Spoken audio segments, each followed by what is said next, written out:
and welcome back to PIA Pops Off, a podcast where I talk about everything and anything, usually pop culture.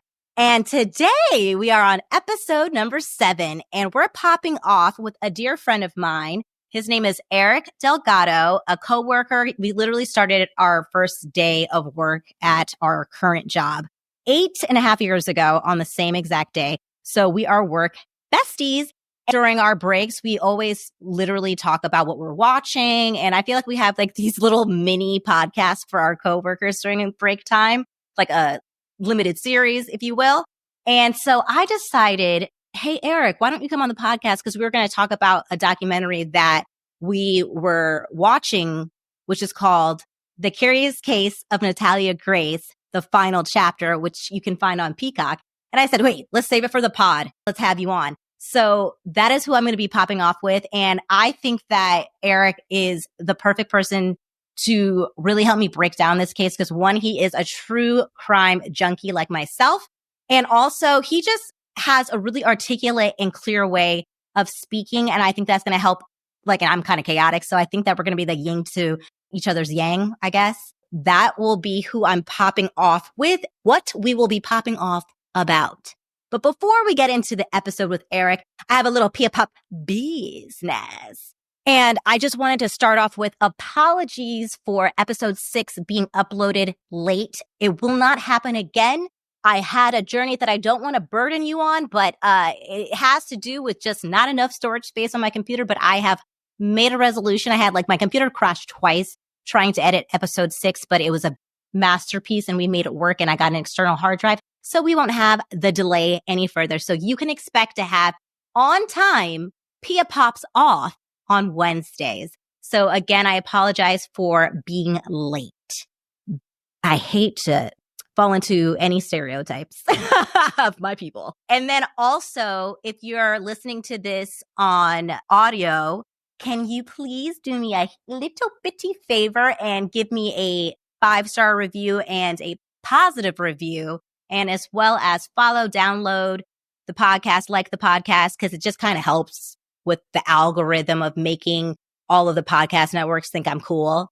Help me be cool. And if you're watching the visual, hey, don't forget to hit that subscribe button, hit the notification bell so you see when these episodes drop in real time. And of course, like the episode and maybe comment.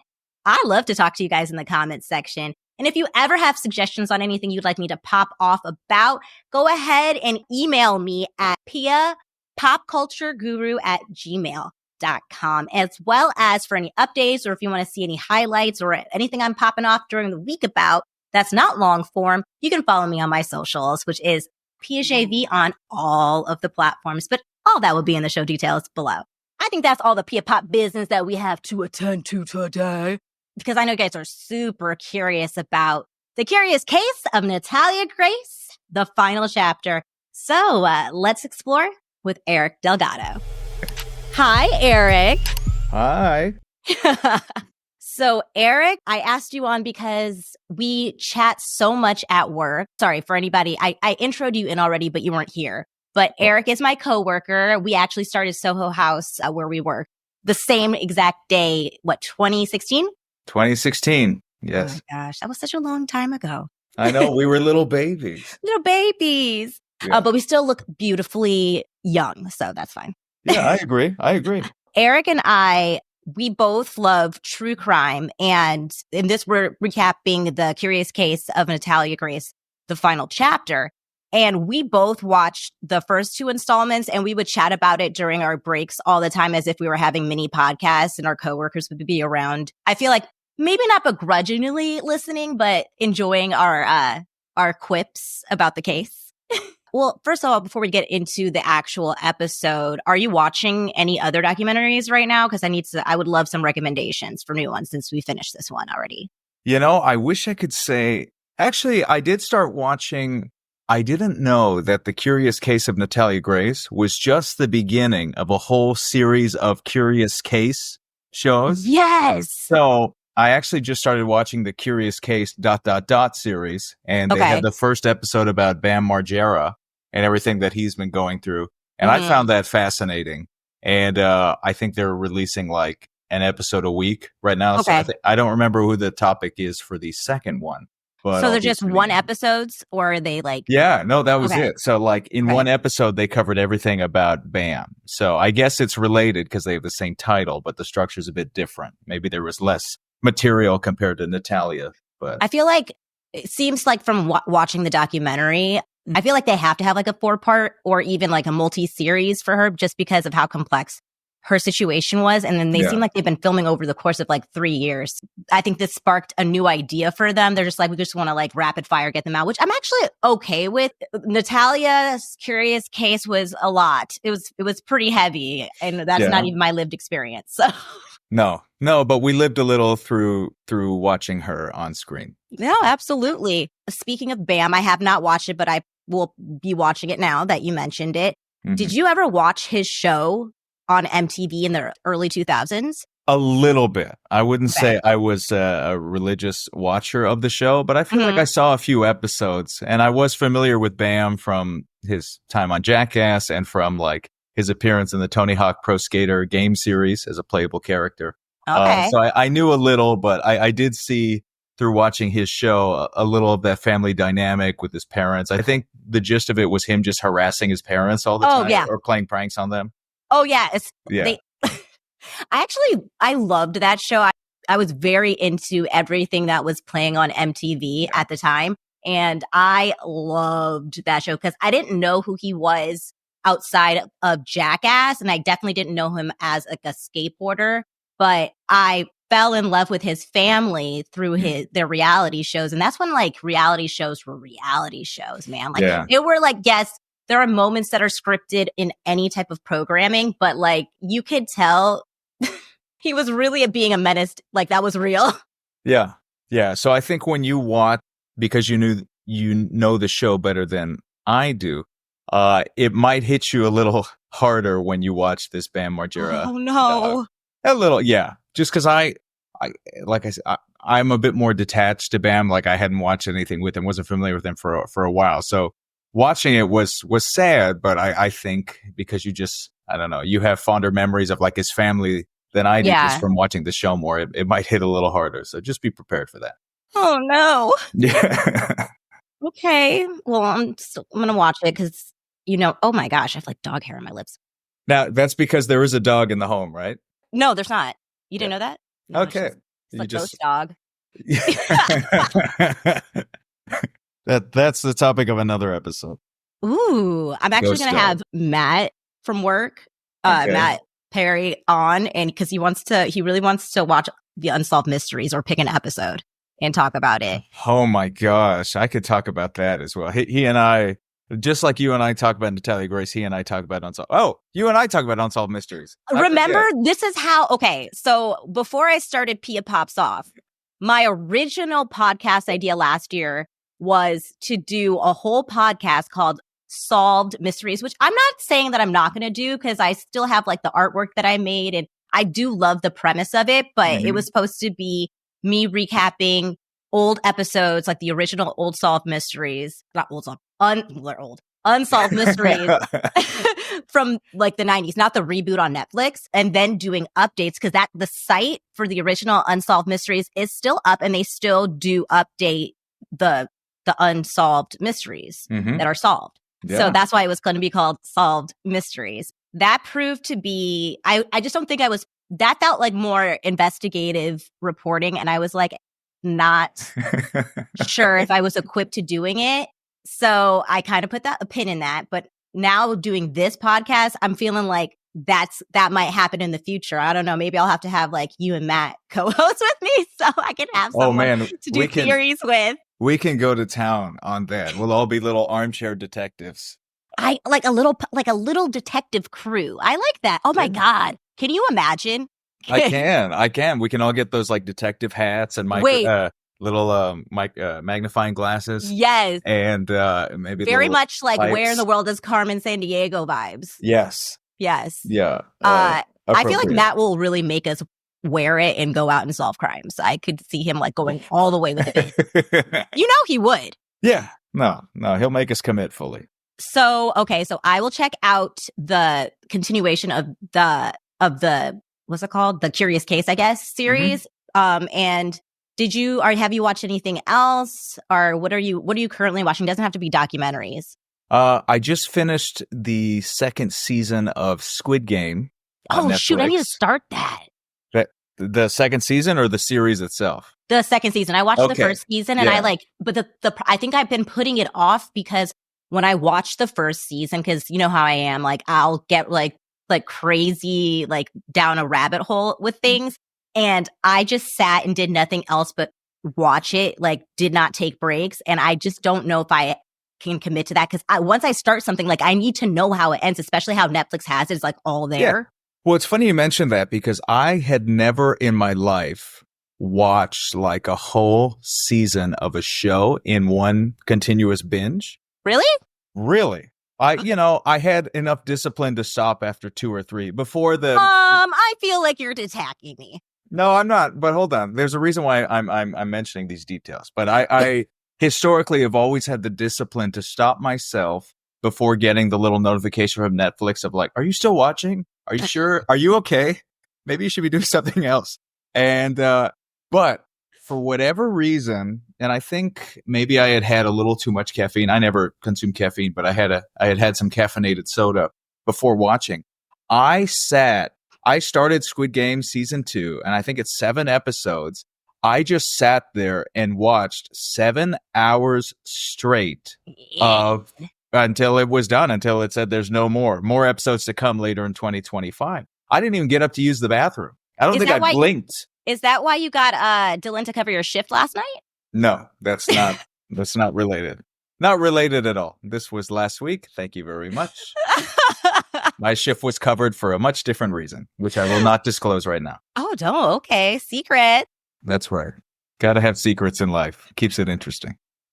Well, I feel like the secret has to do with your series that you're creating, possibly. Actually, that's exactly what it has to do with. Yes, I was doing work for that. Okay. Well, after we do the recap, I want the audience to get to know you because also Eric is an actor, is a talented dancer and singer. What else can you do, Eric? I feel like you could do it all. Oh, wait, he tells really good dad jokes.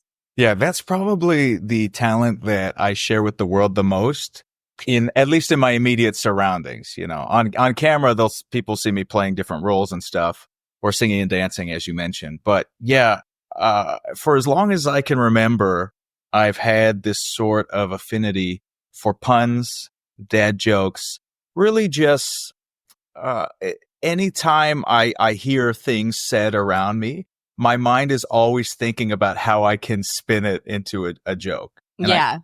Maybe that's how a lot of no, I'm not a comedian, but I think that's how a lot of comedians function is everything is material. I think, who was it? Jerry Seinfeld said everything is material. So he's always listening. For me, I don't think I go as in depth, but it's very quick, like wordplay jokes and dad jokes. Very quick. Yeah. Like it's really impressive to the point where you got me trying to do it. And whenever I do a really good one, I'm like, damn it, Eric is not here to hear it.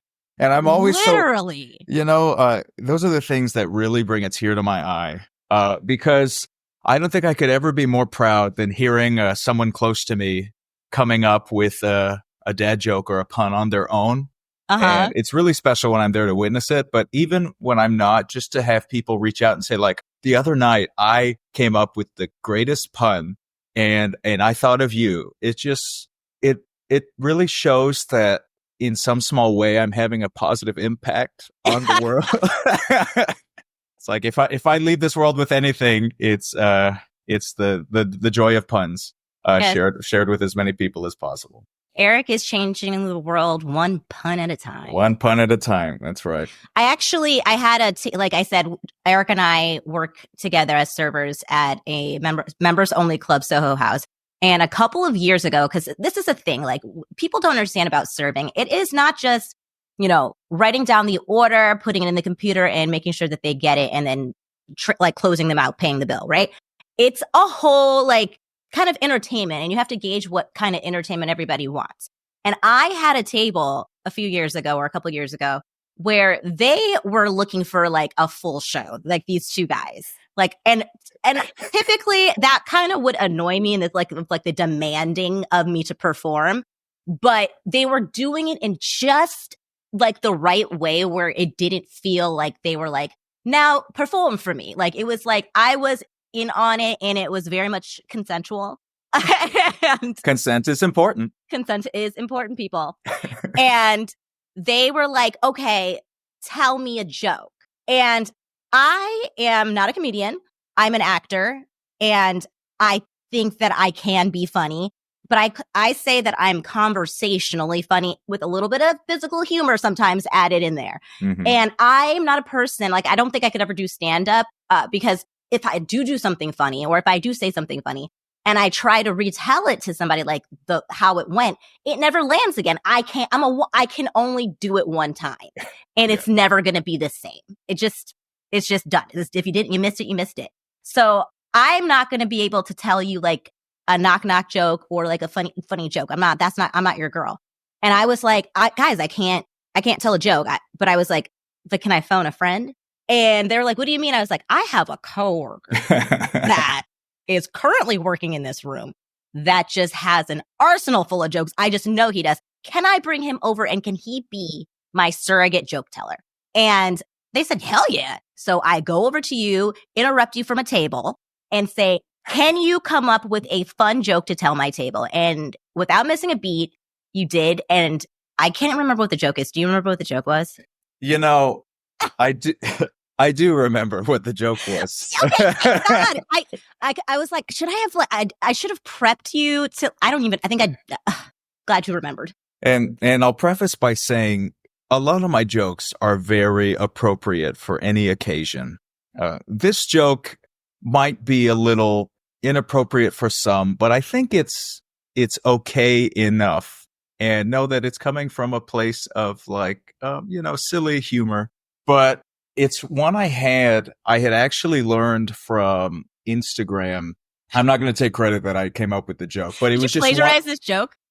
I didn't plagiarize. You hear a joke, and some, like, not everybody comes up with I come up with a lot of my own. But you're asking about in this situation, in the heat of the moment where I was busy at work, and you're saying, "Hey, Eric, please save me." It's a pooled house, babe. Yeah, I know. That's right. Yes, and you pulled me from a table to see. That was like a little tell the joke.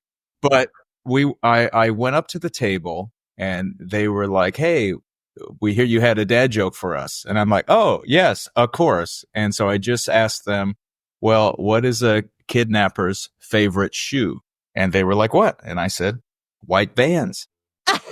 It's so dad joke, but I love it. Yeah. And you see, it's like, sure, it's a little inappropriate, but it's not like crazy, but you get it, right? Because for those who don't understand the dad jokes or the jokes, jokes are always made funnier by the explanation. But yeah, Vans is a popular brand of shoe, actually popular among skateboarders. So Bam Margera may have worn Vans at some point or another. Oh, I love the through-line connection. And I'm sure they offered shoes in the color white. And then, of course, the what seems to be typical with a lot of kidnappers is they will abduct children in white Vans. So there's the joke. That was just a little dad joke 101. Please don't have most dad jokes be that subject matter, but that's just one little thing. Shit! I didn't even realize the layering of that. That no? is a dad. No. Oh my! Am I stupid? I did. Hold on. Were you just laughing to be nice to make me feel good? No. I knew what the joke was. Like, I got it that it was like white Vans, like child predators, all that. Uh-huh. But what the other layer that I'm just discovering is that it's also a dad joke. So it's like child predators, dad joke. Like, it's like the irony of the whole situation. Oh, yeah. Was missed on me. Sure. It definitely wasn't missed on me. But wait, also, I think that white vans should be illegal, because I do think that why do you need a white van? I feel like people, that's a choice. At this point, we know what the connotation of a white van is. And I don't think I'm not saying you can't have a van. I don't think it needs to be white. They're rarely happy vans. I remember I lived in Maryland for 6 years, and I was there when there was I forget the name, but there was like a DC shooter who was going through the DMV shooter going around. Uh-huh. And what they said was he was traveling in a white van. And so to keep a lookout for a white van. And I literally remember we would be like outside. I was in high school. It'd be football practice. We're out there doing our football practice. And then a white van drove by and we all just like hit the ground because we were scared. Jesus. And there's a lot of white vans out there. And every time I see one, I am very curious, like the curious case of what's in that damn white van. What are you hiding? Who are you hiding? The curious case of white vans. Yeah. That should be, I'm going to write that into a suggestion. Do they have a suggestion box at Peacock? I'm sure they do. There's always someone you can email. I'll find an email. Yeah. But yeah, I'm struggling to remember an instance where people were speaking positively about white vans. Like, here's the happy white van coming down the street. And I think it should be illegal to not have some type of window. Like, correct. At least a window, because I need to know what's in there. I need to know what's in there. What are you hiding? Right. Right. I don't know. I don't trust it. And talk about banning TikTok, ban white vans. That's what I think we need to be doing. And a lot of other things that we should probably get on the docket.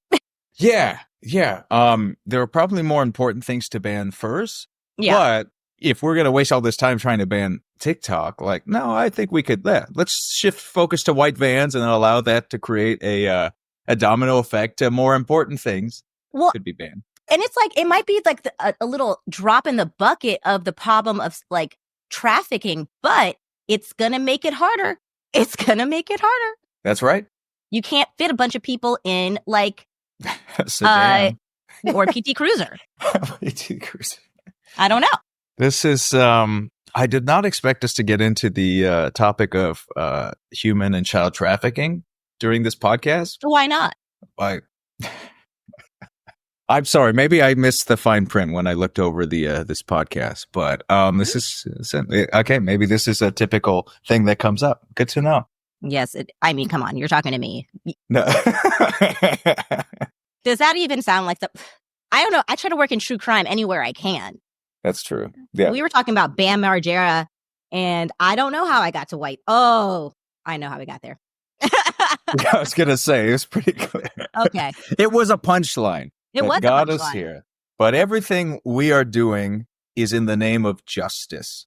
Yeah. So even if we laugh about it, what we want is for justice to be served. And that's why we love these reality shows, especially ones related to true crime or people being taken advantage of or abused.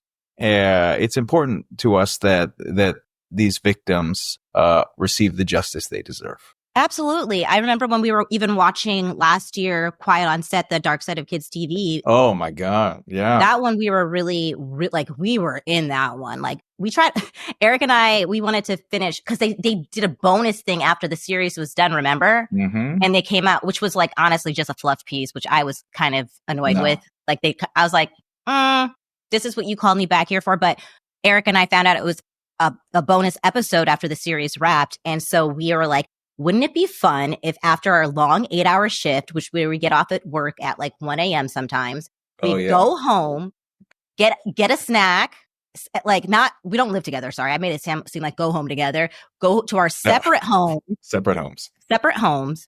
Like, take about 10 minutes to get acclimated.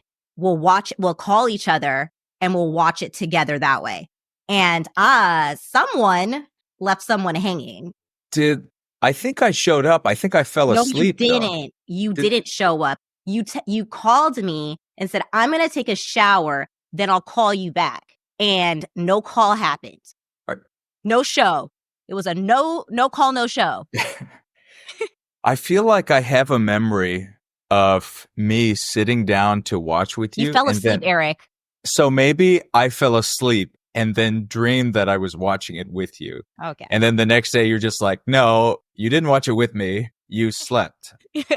I'm not a night owl. It's hard for me to stay awake. I really had every intention of watching with you in real time. My body had other ideas. Honestly, you made the right call because it just wasn't even worth the stay. I was I was actually kind of pissed off. Anyway. Yeah, not worth it. Not at Eric, at the waste of my fucking time. There Anyway, but I am a night owl, so I'll be up. I feel like I get my best ideas at 3 a.m. And Sean, my fiance, he oftentimes says, you're haunting me, because he can just hear me like creaking about at night. And I'm like, I just get like, I just want to keep going. I don't know. I get my best ideas because I think that's my only time where I'm completely by myself, because I take care of our dog Pen, and that's my whole morning. And he's like sleeping with Sean after I come home from work. So this is like my time where like just uninterrupted by myself time, no tables, no coworkers. And it's just like, I like to take that in. And that's what I did last night when I took in The Curious Case of Natalia Grace, the final chapter. And I feel like, Eric, they labeled it the final chapter because they were making it very clear to the Barnetts, to the Mans, and to even Natalia herself, there will be no more Curious Case. Like, we're done, because they didn't even think that there would be a third part. They did not want a third season. They did not. But when they got that phone call from, was it Andre Mans? Antoine, sorry. From Antoine Mans, they got that phone call talking about like, oh, she's crazy. She's doing all this. And that's how they closed out season 2. I mean, obviously they had to go further. It's great material, but yeah, I mean, they couldn't not, like, you know what I mean? They had to. But if I was a producer at a certain point, I'm like, are you guys doing this because you want more publicity? That's what I would be thinking on my end. Sure. And I think what's nice is obviously how they structured it this time around. It gives it that sense of finality. You put final in the title, you wrap everything up in a nice bow at the end. It leaves us as audience members satisfied with the journey. Yeah. But in reality, you see Natalia. I don't know if you had a chance to watch her People magazine interview on YouTube. I didn't, but I would love for you to fill me in on that. Yeah. I mean, it's just sort of an extension of what you see at the end of that third season, where she talks about how things are much better for her now, how she feels about the people who wronged her in the past. She shares a lot about how she's been able to forgive people. She's forgiven the Barnetts, even though she doesn't really want to see them ever again. She's, I guess, reached a level of peace with the Mans family. Okay. That one is probably super hard. Like, I feel like probably even harder than the Barnetts.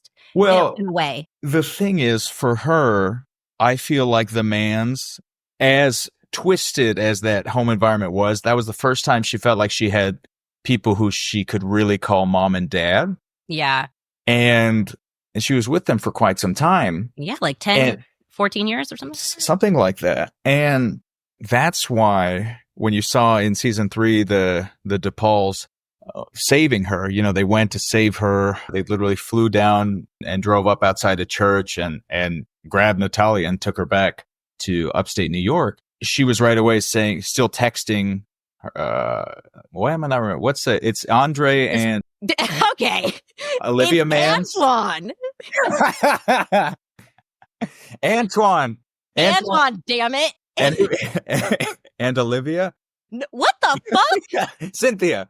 Where the fuck are you pulling these names from? See, the thing is, the Anthony one, I'm gonna let go because it's at least started with the A. Olivia, you pulled that out your ass. First off, it was Andre, not Anthony, but now it's Antoine. Well. What's the female Mans? What's the Mans? You had it right out. You figured it out. It was Cynthia. Cynthia, okay. Yeah. Antoine and Cynthia. I'm going to. I don't feel like that's their real names, to be honest with you. I'm gonna be real. Watch their real names be Andre and Olivia. And that'll come to light, and you will have me back on, and I'll just be there to say, who's the real prophet now, Eric Delgado. That's right.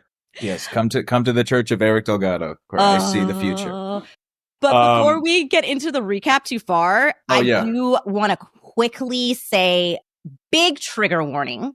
Okay. For this podcast. This recap of The Curious Case of Natalia Grace is going to be covering topics such as sexual assault, child abuse, neglect, and a variety of other topics that might be triggering for you. So please be advised. Please protect your mental health. And if you don't think you can handle it, I understand. Skip this episode and I'll see you on the next one. But continue, Eric. So when the DePauls went and saved Natalia, Natalia very quickly was texting Cynthia, letting her know, like, hey, I'm okay. I'm with the DePauls and I love you. And she's saying all this. And it caught the DePauls off guard because they're like, it was almost a slap in the face. And I was like, hey, you asked us to come here and save you. And now you're texting them like, hey, I love you. I still want you to get your money, all of this stuff. Yeah. But I can understand why, as annoying as it is for us as viewers to be like, what are you doing? Can't you see that they're taking advantage of you and milking you for all the money you have? It goes back to Natalia, never being able to have people who she felt like were her parents. And it's just not so easy, even if it was dysfunctional or something that she felt like she needed to be saved from. And obviously her boyfriend at the time helped her come to that realization.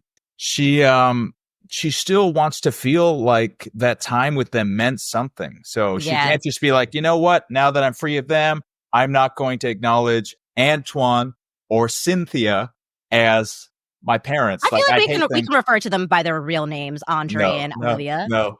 I've embarrassed myself enough. Eric, I don't know names. I don't know names. And the only reason I remember that is Antoine and Cynthia is because I wrote it down so many times and I'm kind of looking at it. That's true. In all fairness, I've never written down their names.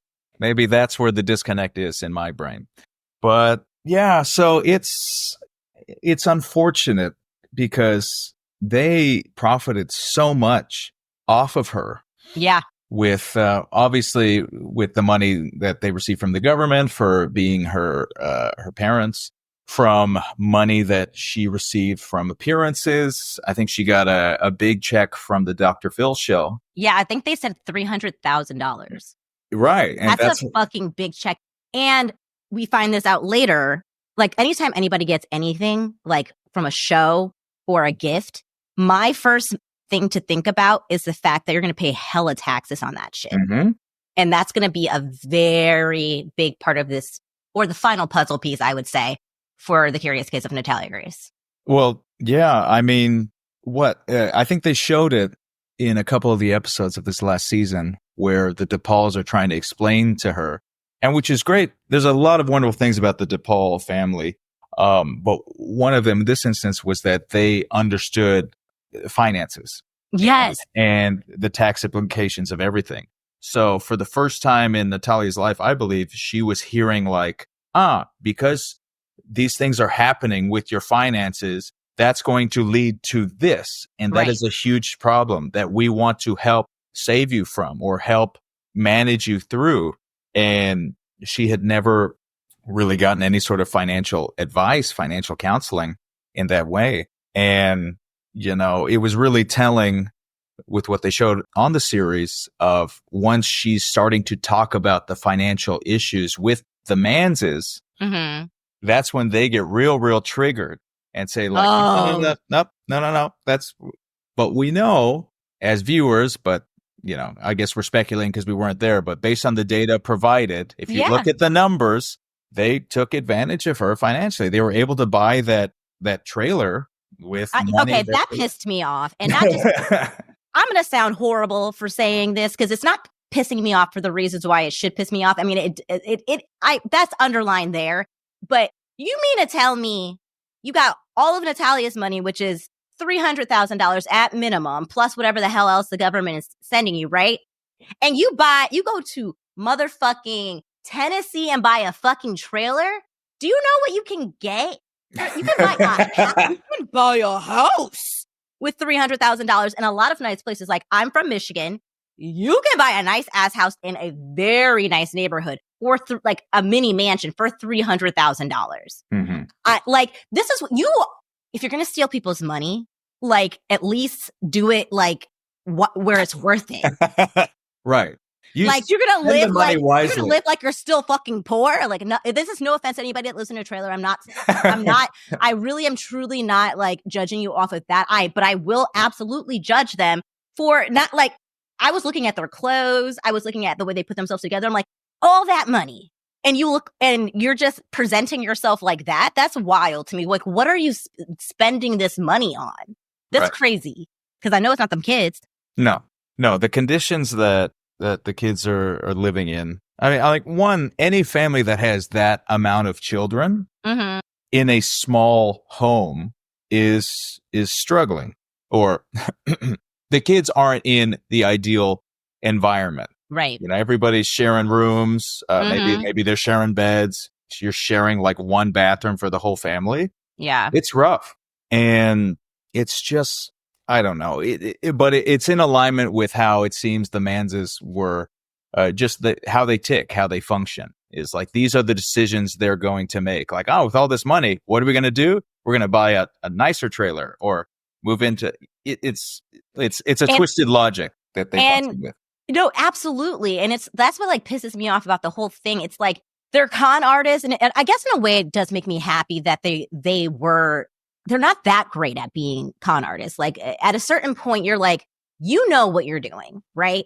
Yet you still let yourselves be on TV to expose your scheme to the world. Like I guess I can't diagnose anybody, but the through line for all of the parts so far, that the people that Natalia had spent the most time with, like the Barnett, the original family who pegged her to be the real life orphan, which was wild as fuck.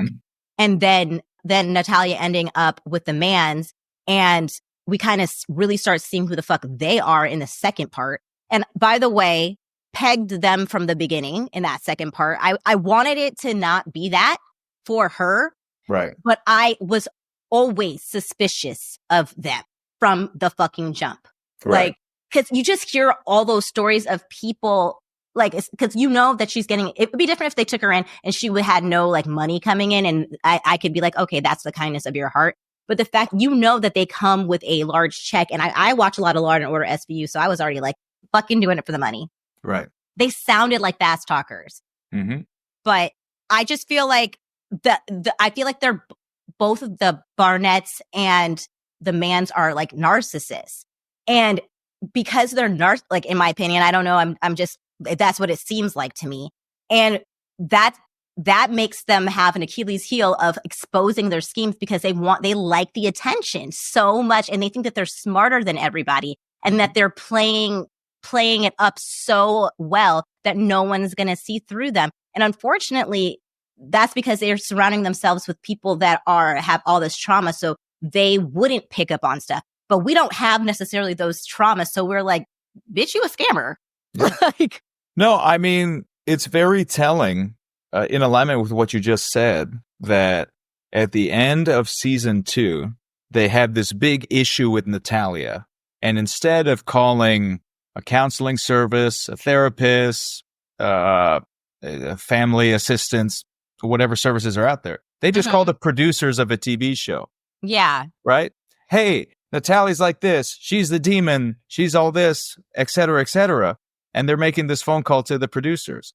What does that mean? It's clearly they're not looking for counsel, for, hey, help us get our family right again, or help us be better parents, or figure this out. It's like, oh, this is more attention for us. Yeah, that, like, for that to be your first call is to producers is really weird to me, because they are like, what it sounds like to me, because obviously this documentary got Natalia so much exposure that she's got to do all these paid appearances. And it's feeling like the money dried up. I feel like it's a combination of a lot of different things. It's like, one, I feel like, again, they did not realize that giving Natalia a little bit of exposure would open her curiosity up to the world more. Because you have all these outside people now coming in, like the producers, the crew, and probably receiving actually genuine love. And you see it in the second installment where producers set up a meeting between Natalia and her ex-adoptive father, Michael Barnett, I think is his name. Michael. Yeah, Michael Barnett. And I did not write that one down, so I had to Well, surgical steps I'll of never my- mess up a first name, so you can count on me. Michael and Christine Barnett. Oh, because I was just going to tell you, I couldn't tell you for the life of me what that bitch's name was. Michael and Christine Barnett. I did review a little bit before coming on here just to try to get the names right. And I guess I was successful with the Barnetts, but not with the Manses. But, no one's perfect. You know what it is? It's because the Mans were fresh, and you have a fresh anger for them. So almost it feels like it's like you're trying to save your peace. I feel like, you know what I mean? And we're kind of already past the Barnetts, and I'm also happy that they were not in this documentary, saving space for that. Okay, defying gravity. Yeah, but yeah, take the words right out of my mouth. See, when you're around, I try to do these things. But no, so when in the second installment, when the producers set up a meeting between Natalia and her ex adoptive father, Michael, and then that's when we really started seeing some of the red flags of Antoine, and he kept interrupting and just kind of like really pulling focus and making it about himself. And the whole point was for Natalia to be able to get some type of closure that she so desperately wanted. And Antoine was like fucking pissing me off. And that's when it confirmed for me my already suspicions of that man. And when we get into this documentary, the final chapter, we really get to see that wasn't just like he was caught up in an emotion. That was a one-off thing. And, people make mistakes. This is who he is. He is a person that is like, I don't know, like he starts speaking louder, and he starts like saying all of these pretty much like it's a cult. Let's get to the point. He's a goddamn cult leader, and not a good one. Right, because there are many reputable cult leaders out there. There are actually. There are. Like Scientology is fully in swing, functioning cult. Well, yeah, but I mean, I don't. Have you seen them on Sunset Boulevard? No, I agree that they're functioning and very successful. I don't know if reputable is the appropriate word to use for them. They are an organization. Criminal seems a bit more appropriate. But lock them up. I'm so glad you mentioned with that interview that Natalia had with Michael Barnett, because you're absolutely right. The whole purpose of that was to offer Natalia the opportunity to get the closure she so desperately was seeking. Right. And to get the two of them together in the same room was not easy. It required a lot of effort. And finally, wow, they made it happen. The stars aligned. The two of them are there together, and they can just talk it out, clear the air. Yeah. And before they can even really get anywhere, Antoine is interjecting about watch your language, no cursing, whatever. And it's like, dude, this isn't about you. Right. Let them work it out as they need to. They should be working it out together without a filter, because there's a lot of stuff that has been building up inside of each of them. And we want to literally clear the air. We want the whole truth, the good, the bad, and the ugly. And he was such an obstacle. That's a good word. That the interview ended. Michael walked out. He walked out his car. And he used that as a scapegoat, because he already, you could tell with the line of questioning that Natalia had for Michael, that he was almost loving when Antoine interjected, because it was getting him out of precarious situations. And it gave him an out. Yeah. It gave absolutely, and it made him, or in his mind, not look as bad, because Antoine looks crazy. Right. So you have two narcissists, bad people, like canceling each other out, essentially. But Natalia is the one who is really hurting from the entire situation. Well, she's the victim. She is the victim. She's the victim. She was denied closure in that moment because that interview didn't even get to happen. Sometime later, they were able to have a second interview where I believe they said Antoine could not be present. And she achieved a sense of closure. Yeah. And that is the interview where she told Michael that she forgave him, right? She said, I forgive you, which was not easy for her to do. But, as humans, it's not good for us to carry that hatred or disdain in our heart for a long time. So if we can reach a point where we can legitimately forgive people, it's big, and it really helps. So I acknowledge her for being able to do that. And I think in the People magazine interview, or maybe it was in the series, she said, I'm able to forgive, but never forget. Absolutely. And I think that's fair, because there's no way you could ever forget. To say that you could forget it all would be inauthentic, because there's no way you could forget that stuff. It would actually be scarier if she said that, because to me, in the sense of like, because there's no way, there is literally no way for her to forget something like that unless she got like in an accident and she literally lost her memory. Right. That would be the only fucking way, right? Sure. And that would scare me, because that means she is not in a place to actually start healing. You know what I mean? So that would actually be like, I'm happy that it just gives me hope that at some point she can have a sense of normalcy, for whatever that means or looks like for her, from whatever her trauma has been throughout her entire life. Right. 21 years, not 41. Fucking Michael Barnett. That's the crazy thing. And I was rewatching a little bit of the very first episode of the series, of episode 1, before jumping on here, and rewatching this stuff now, knowing without a shadow of a doubt that Natalia was not an adult masquerading as a child. The first season was a trippy journey, because I was like, so is she? Well, that's the draw of the show. Season 1. Honestly, into I think even season 2, you still have these questions, because nobody's heard Natalia speak. That's why season 2 was Natalia Speaks, right? We never got Natalia. We didn't have Natalia in the first one. The whole first season, you were never getting Natalia's side of the story. And so it's all just speculation about this individual and how they paint her. And even, the producers of the show, when they show photos of, childhood Natalia, they'd show a lot of like black and white. They'd make it black and white with her like frowning or having a pouty face or some sort of maybe suggestively evil look to her. Just to sort of like hammer that idea home. And it's like, well, damn, like maybe she was this thing. And to have it be like, no, what you had was a child who had experienced an extreme amount of trauma in her very short life, before she was even adopted by the Barnetts at like age 6, I think it was. Yeah, because she was originally brought over from the Ukraine by a family called the Chicconis.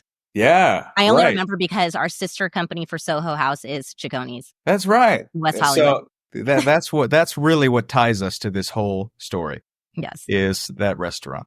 No affiliation. Chicconis did not bring Natalia to the United States. No, they did not. Be clear. It was just a family with the same name. And so we know that she was born in the Ukraine and was in an orphanage there. And I mean, any child that is abandoned by their parents, right off the bat, you're going to deal with this like abandonment issue. That is a trauma that happens. Then you add on the conditions of that orphanage, the things she may have seen or dealt with while there. And then, that adds to the trauma. Then a move to a whole nother country. That's hard for a lot of people. Many of us as kids maybe moved and, having to like get to know a new environment, breathe different air, be around different people, different culture. That's jarring. That's traumatic in its own way. And then to have like, all right, I've left an orphanage with a family, and now that family is giving me away to another family. That's trauma. Oh, I thought I had a family. I don't have it anymore. I guess maybe they don't want me, or I wasn't good enough. All these sorts of stories can play in your head, whether you're conscious of it or not in that moment. Yeah. And then she ends up with the Barnetts. And by the time she's with them, she's adopted at 6 years old. She is fully loaded with trauma. And there's so much going on inside of her that, especially as a kid, you don't know what to do with it. You don't know the healthy ways to cope and deal. So it's totally understandable that she might lash out in ways, have sort of behavioral lapses, do some strange things. So they talk about like at times she would like, soil herself, and like they claim that she soiled herself and like would wipe it on a window. Maybe she did, maybe she didn't. They claim that she would like gather knives under her bed or like have a knife and make threats and do all this. And they're like, well, she's crazy. She's crazy. It's like, well, whether or not she did that, she's someone who's dealing with trauma, and she's a little girl, and she doesn't know what to do. She doesn't even know the why behind what she's doing. It's just. If that was true, it's so funny to me. And I think we may have talked about this when we've originally watched it.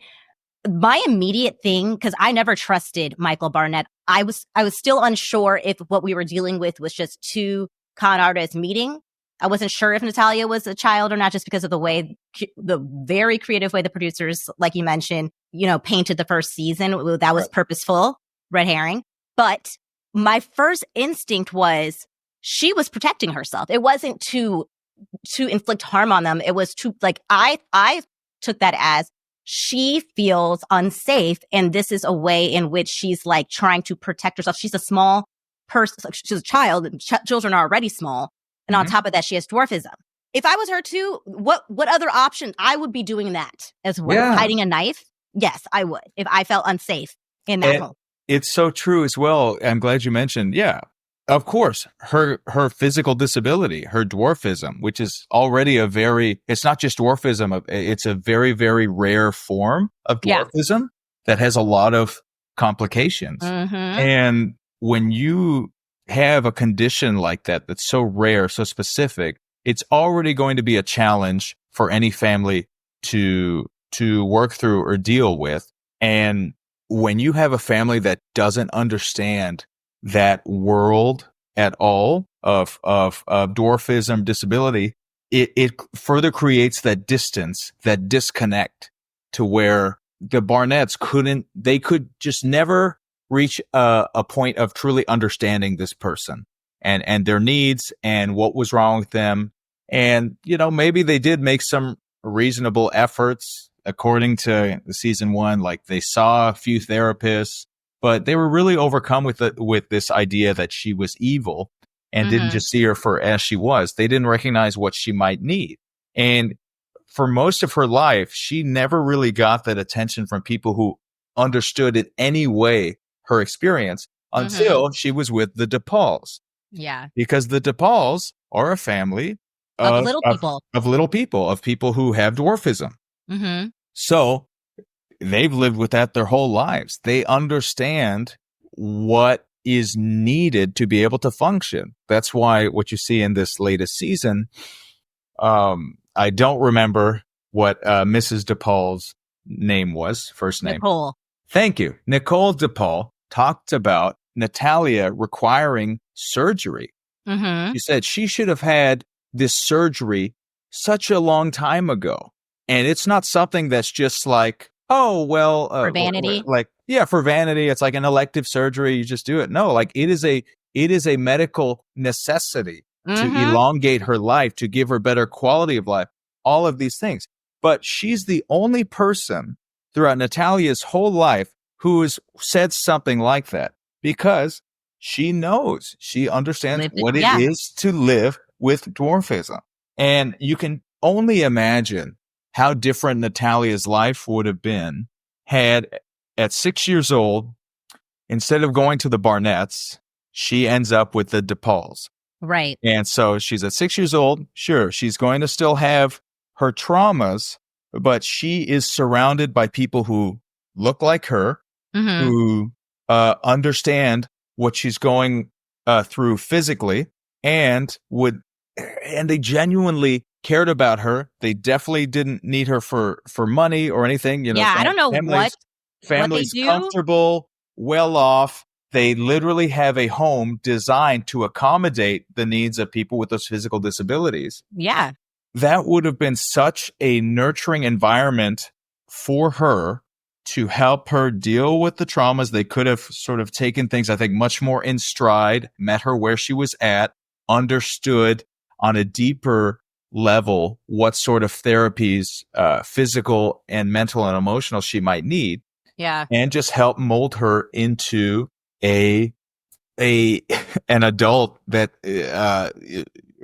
had reached a very fair level of normalcy. Just now I feel like I can be like a normal functioning adult in society. Yeah. Because I've dealt with stuff and I had a nurturing surrounding throughout my childhood and growing up into my adulthood. Yeah, that's something that Nicole brings up. One of the reasons that she feels like this immense guilt, because they also have a biological daughter who also has dwarfism. Mm-hmm. Her name is Mackenzie, and Mackenzie is right now going to according to Nicole, one of the best engineering schools in the country. Yeah. And that gives Nicole such guilt that she didn't do enough, which I don't agree with, because just watching this part of the documentary and how much she fought for Natalia, I can imagine that she doesn't even realize how much she fought back then too. Mm-hmm. Unfortunately, the system is the way the system is, and that's just how it worked out. But I noticed something I wrote down when they do end up rescuing when I say they, I'm speaking about the DePauls. They rescue Natalia from the man's in the middle of the night at this like night service church that they were attending. I see her first interview, like, I don't know how long she's been in the house in this first interview. She still has her like long hair, but she is in her interview and she's wearing like, I think a white blouse and a black skirt. And her hair is just like, it looks like she just got it freshly blown out. And again, it's not about vanity, but it just looked like already in this short amount of time being with the DePauls. Like, by the way, at this point, Natalia is 20 years old. This is the first time Natalia, to me, looks like a 20-year-old woman, not a little child, and just looks well taken care of. And I think that is important to note as well, because I was just like, yes, Natalia, you look great. And I'm sure she felt great. She just looked like she was taken care of. And it's just, that's what, again, it pisses me off about the Mans. Like, why is Natalia, like, why are they living like the way that they're living? Why none of them look put together? They all look a raggedy mess. And I mean that disrespectfully, because they had the means to not do that. Right. And they were not putting those means into Natalia, whose money that should have been going towards. And, or probably any of those other kids. And one of their former neighbors, his name, Ed Ramey. He, the guy that had no shirt on and the very exposed outie belly button. Oh, yeah. I don't remember his name, but I remember that. Yes. Ed was a former neighbor of the Mans and attested to the living conditions that they were, because he would clean their house out and it would be cockroaches all up and down the walls. He said like maggots in the trash can on the kitchen counters, just living in filth. And you don't have, like, I'm sorry, like, that's unacceptable when you have children in the house and you are getting assistance in helping to take care of it. Like, where are you putting this money? Like, that really makes me upset. But I want to take it back a little bit. So we start the documentary with the Mans, like you said, making the first call to the producers and putting out all these accusations that Natalia is like being wild, crazy, and accusing them of things, and that they were absolutely done with Natalia. And then the producers, then they're shocked, they're shook. And then on the phone, they're giving the Mans suggestions on what to do.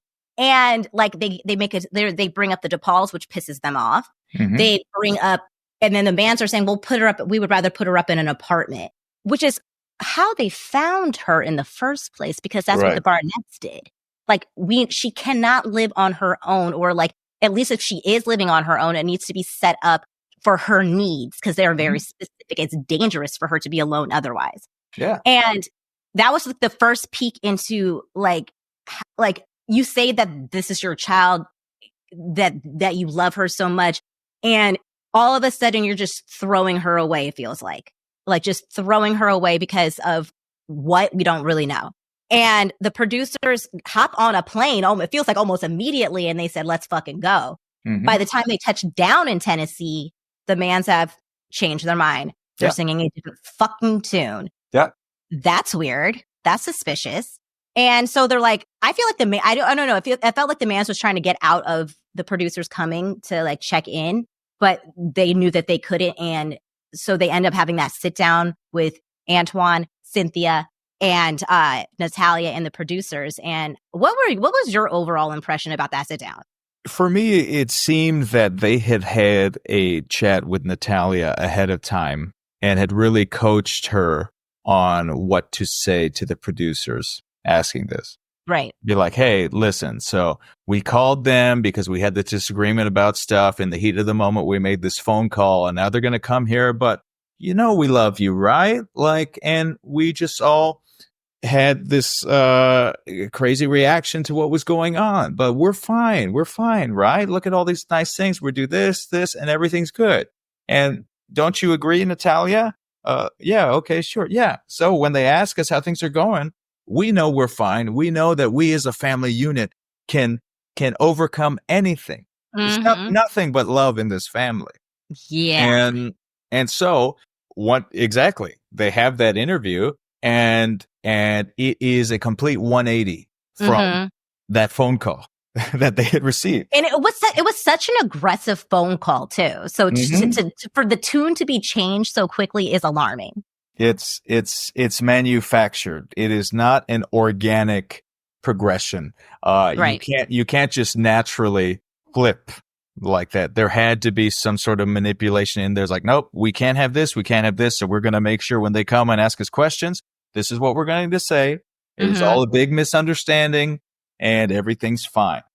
It just felt like my heart was honestly breaking for Natalia.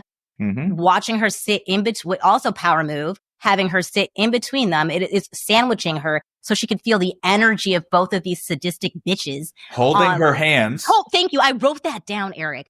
Because you know what that reminded me of? It reminded me of Gypsy Rose, who, she was the person that was a victim of her mother, exploiting her and pretending that she had cancer and actually making her go through what cancer patients would go through. And she was completely healthy. And then she ends up, murdering her mother.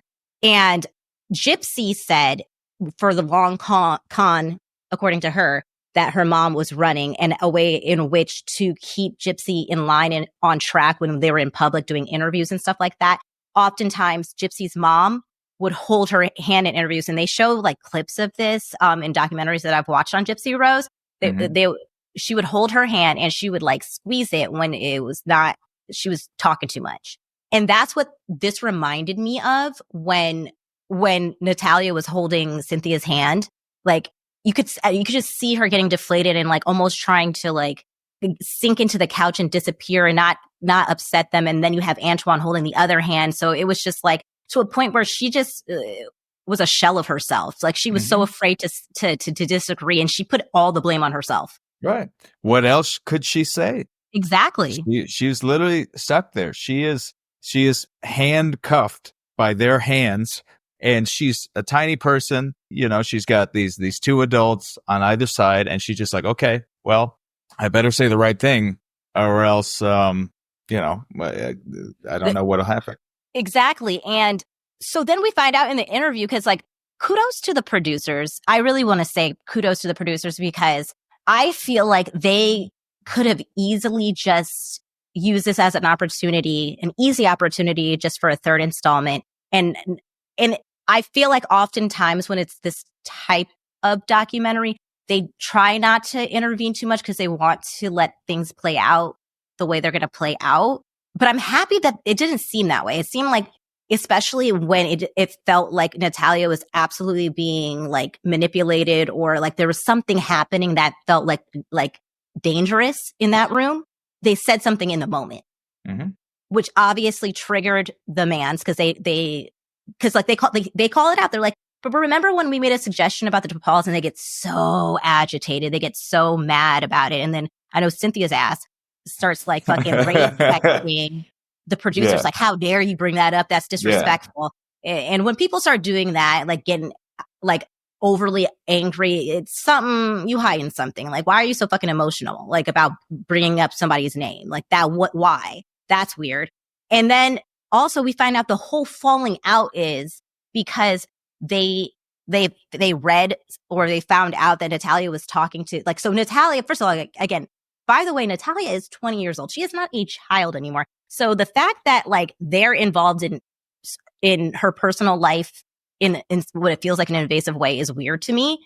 Like they're treating her like she is an adolescent, that they should have the right to tell her who she can talk to, who she can date, how long she can be on the internet, or like all like taking away her privileges. Like, she is a full adult. Because she has a disability, just because she has dwarfism doesn't mean that she can't be a fully functioning like adult person in society. That is weird.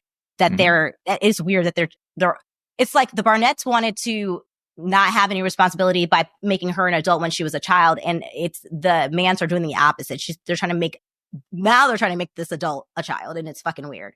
And so essentially Natalia, she meets a man from London, from the UK, and she starts having a relationship with this man online. I'm not gonna lie, I did not trust that either. I was like, God damn, she is going to be on 90 Day Fiance. God damn it. And we're going to see Natalia Grace on 90 Day Fiance. Yeah. And so I was like, God damn, I am concerned about this. This is when Natalia I think that because having this relationship with this guy in the UK and her probably, I'm sure it started out organically, like, oh, I can't be on the phone like this late because like I have a curfew. Like I bet she didn't say this, but I'm sure like because they were talking a lot, things like that a typical adult wouldn't have to answer to or adhere to. He was probably like, that's fucking bloody weird. Like, why are you like doing that? Or like, why are they so much if you're an adult, right? Are you an adult? Like, hold on now before we continue this relationship. You an adult, right? Because like that's that they're treating you like a child. And I think that's what starts getting her to be like, this isn't normal. And the resentment starts building. And then they find, and again, I do think that the Mans are a mediocre cult, and they find these messages, and cult people, they'd like to isolate their victims, because when you start talking to people who are not in cults, people start telling you how things don't make sense. And that was what this man was doing. Yeah. The biggest enemy for, I don't know if it's the biggest, but one of the biggest enemies for cult leaders is to have their followers begin to think clearly, begin to question what's really going on. Right. So I think Neil, in my opinion, he seems like a decent guy, because even in the series, you see at one point towards the end of the series, she actually goes and visits Neil in the UK and has a lovely little vacation, lovely time with him, comes back and everything's fine. I was scared still until the moment she came back. Sure. I was glad she came back. That would have been a weird ending to the series. Be like, and we've never heard from her again. Just kidding, not final part. Yeah, that's right. Yeah, season 4, Natalia in the UK, we think. But, oh God! No, that would be terrible. But the thing is, when we are such a product of our environment, right? We are shaped by the information we are getting, and it's the reason why education on its base level is so important is that it allows us to like absorb information and really develop like a point of view on things and be able to distinguish, okay, right, wrong, not because people are telling us, but we just sort of see it and like, okay, I can discern from this data that this is maybe not the best thing, or that this, that's why it's important for people to get an education, to meet different people, to expose themselves to all sorts of things so that they can really shape a point of view and perspective, et cetera, et cetera. Yeah. When you are in an environment like that in the Mans household, you are being shielded from all of that. You're being told, this is the way, like what we're telling you is the way, the truth, the only, reason for living is to do this, this, and that. Right. And you need to follow these rules because anything against that would be wrong.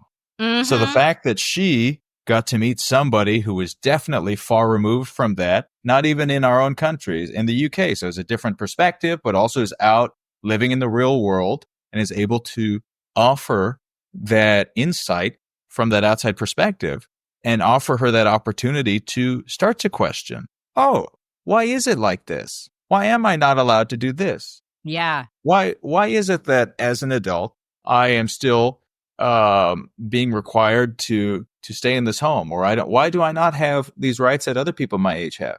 Yeah. And that was really valuable for her to receive, right? That was so important for her to come to those realizations. And it was from that she ended up asking the DePauls to save her, because she realized like, this stuff like shouldn't be happening. I'm not in an environment that is going to allow me, the freedoms that I should have. But so I credit Neil a lot for speaking to her. And that also tells me that I don't think he's someone who is looking, to take advantage of her for money or honestly in any way. I just think it was someone who, he got to know her and they developed chemistry and they liked each other to a point of, where there was even some romance there. Yeah. And it's like, hey,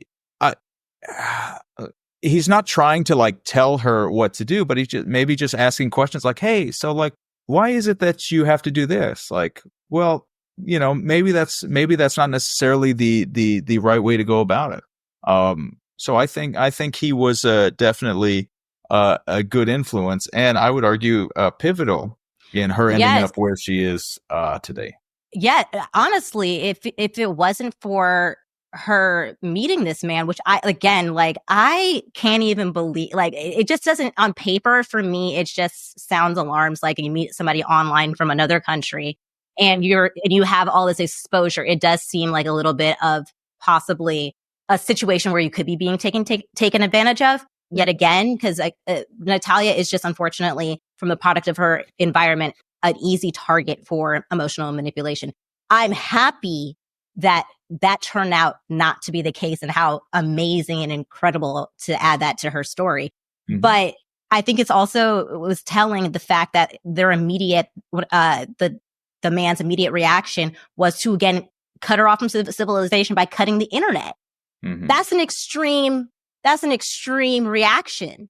Yeah. Like, I understand that you read something that you didn't like about yourself that Natalia was saying to Neil, but that people are allowed to have feelings. And instead of being like, why do you feel this way? Your reaction was to just cut off the internet and then call her the devil and that she had demons, to the point where Natalia, it physically made her ill. Mm-hmm. They said at a certain point where they took her to church. And what I can only imagine was some weird ass like exorcism of her spirits. Mm-hmm. And she's throwing up. Right. That's crazy. The producers, like, as soon as they left that meeting, was like, this is some afoot. Yeah. No, I think I feel like the producers, we talked about how they painted this picture in season 1, the way they made the images look, suggesting she could be this evil adult masquerading as a child. Yeah. Over the course of them learning more about this case and getting to know Natalia and hearing her side and just seeing what she was actually dealing with at these different stages in her life, I feel like they really reached this level of humanity and of compassion, where they said, okay, we're making this show, but we recognize that Natalia is a victim. She is the victim in all of this. Mm-hmm. And we can't just hit record on the camera and let them do their things, right, and then hit stop and be like, cool, thank you for the content. We have to sort of do a little bit more, ask these questions, suggest. Especially if at this point we're in the third part, if you're going to continue to tell her story, I think there is a bit of an accountability that the producers did have. And I'm glad that they recognized that. Mm-hmm. And yeah, this is not just you filming wild animals in nature and you're like letting Mother Nature take its course. Like, this is not this. We have to also help like the bystander effect. Like, we cannot just let people be victims and just watch idly is what I'm getting at. And I'm happy that they really intervened. And also that reminds me. So when the man's cut off Natalia's access to the outside world by cutting off the internet and making her delete or supposedly delete all these messages, because so I guess they were doing it on, not doing it, but like they were messaging on Facebook. I think that was like maybe how they met, or that the main source of communication at the time. And so the producers wanted to see the messages, and the man's immediately say, "Oh, we don't have those anymore." She was like, "Yeah, no, I deleted them." And and she was like, and she even deleted her Facebook. Like it was like Cynthia was trying to make it seem as if it was Natalia's idea, because she just realized how, maybe devilish that site is, and it was leading her into temptations. And by the way, there is I feel like our audience voice. So there's like a narrator, and I call her like the audience's voice. And her name is Beth Karis, and her title is legal expert. So she's like us, as an audience member. She doesn't know Natalia. I don't even really think that she's like that much. I don't even think she has any ties to the case really, besides just having a legal background and being curious about the curious case of Natalia Grace. And so she serves as our voice, or even a narrator, I would say. Even Beth is like, that's like an extreme reaction. And in that it seems like Natalia would say one thing when cameras were rolling, like there were two Natalias, and then another thing, in private, because she's clearly knows that there's something not right about the man's, but she won't admit it when there are like cameras up, and especially when the mans themselves are present. And so she's saying, "Oh, I deleted Facebook. I'm not talking to that guy. He's bad news bears," right? But then we realize, no, Natalia's still talking to Neil in the UK over on the other side of the pond. And I found it very creative how she did it. Like, who knew you could talk and chat with people on what's it called? Duolingo. Duolingo. That's right. I forgot that. So that is so fucking genius. So unbeknownst to the man, so Natalia is still talking to her boyfriend, Neil, and it's through the app Duolingo. And I mean, they have to be like really creative, because I am sure that there's like a character limit on it. So they have to I guess they said that they have to keep updating their usernames and things like that. But they make it work, and they're able to communicate. And that's how Neil is able to really help Natalia, by then reaching out on Natalia's behalf to the DePauls. Yeah. And then the DePauls get involved, and they orchestrate a whole mission to literally rescue Natalia from the mans. And I was nervous. I was like, is this going to happen? Because I don't know. Because when they said that, Natalia said the best way in which to orchestrate the not abduction, because she was willingly going, the rescue, was to do it when they go to church. And I in my head, it was going to be daytime. So I was pretty confused when it was like nighttime. I was like, wait, I'm like, I guess night service. I was like, okay. But I also want to point out, like, Nicole, which is who wanted to adopt Natalia back in 2009, but it all fell through. I was actually kind of confused of how that happened. Like, was it when Natalia was with the mans that fell through, or when they were with? I think it was when she was with the Barnetts. Okay. Because they talked about Natalia spending, it was like either summers or like weekends and like Christmases. Weekends, Christmases with them. And she got along well with Mackenzie, the daughter, and they just had a lovely time. And yeah, I think it was when she was with the Barnetts, and that's just sort of like really made the DePauls want to be like, hey, like, we can take care of her. Like, we can do this. And I believe that's the case, but I don't remember if it was like coming from the Chiccones, like it was between the Barnetts and DePauls, or if it was after, but they definitely knew her when she was a little kid. Yeah. And so, which is what we were talking about earlier, why Nicole feels all this guilt, because they really, really did. And they had, it seemed like a really genuine bond, to the point where they still had a picture from when Natalia was like around 6 or so years old with their daughter Mackenzie for one of the Christmases that Natalia did spend with them framed it on their mantle. I thought that's super sweet. They really, it seems like Natalia was a genuine presence missed by them. And only for the connection that they made and no other reason. Because again, like we said, these people, I don't know what they do for a living. And I know they do get assistance because of their disability, but they have a nice home. That shit's put together. It's nice. It can be in better homes and garden. I swear to God. Mm-hmm. But so because this family is a family with dwarfism, they do express that it is daily difficult for them. And so to even travel to orchestrate this extraction of Natalia from this family, this cult, they had to hire somebody to drive it. Like it's a whole thing. Like Nicole, the mom, she gets around either by scooter or on crutches. This is like not easy. She has back problems because of because of the side effects of her condition.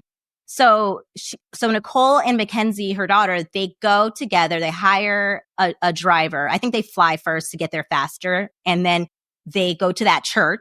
And they're nervous as hell. They have their getaway driver with them, and they're in this church parking lot. And they're just waiting. They think that they may have missed her, and they're like wondering or that maybe Natalia thought that they never came, and like all these things run through their heads. But then I guess they were just a little late. The man's family, I guess they don't show up for church on time. And but who am I to judge? I'm not the Lord. Of all the things to knock that family for, punctuality, maybe not at the top of the list. It's on the list, though. It's definitely still on the list. Right? It's on my list. That's right. We need to save her from this extremely not punctual family. Natalia and the late man's get there to the church, and I don't really know how much time that passes, but I feel like not much. Like I was a little nervous. I felt like maybe she should have went in there for a little longer because like all of a sudden she was already back out because like the whole excuse was she was going to excuse herself to the bathroom. Mm-hmm. So they go in and it feels like it's like not even like 2 minutes later, Natalia pops out and they get her into that car real fucking fast, real fucking fast. And I was so happy. I was like, get her in there. Like pick her up if you have to, like get her up and in there. Like, let's get out. I'm so nervous. I'm so fucking nervous. Yeah. And they get her in, they're on the road. And like you said at the top, Eric, immediately Natalia messages her adoptive mother, Cynthia, and says, hey, peace out. I've left. I can't do this anymore. I'm with the DePauls. I do love you. And that throws Nicole all the way the fuck off. Like, what? Yeah. I mean, I think one thing to consider in why she might have acted like that, aside from what we shared before, is Natalia's life was defined by people abandoning her. Right. Her birth mother. I can't have this child. I'm putting my child up for adoption or giving it to this this orphanage. Yeah. Oh, cool. So right off the bat, abandoned.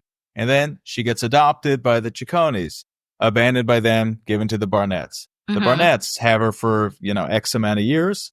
Nope, we don't want her. We'll put her in a house by herself as a child and wish her well. So abandoned. Right. And then she ends up with the Manns. And this is the first time in her life that she's doing the abandoning. They didn't abandon her. Right. And that. Oh, Eric. Yeah. So of course she's going to have a different feeling towards them. These people love me because they didn't abandon me. And that's why even after everything that's happened, even with the awareness she has now of how they used her for money, et cetera, et cetera. Yeah. For her, that's just a minor detail, but the big picture is they really do love her because they didn't abandon her. So that's so true, Eric.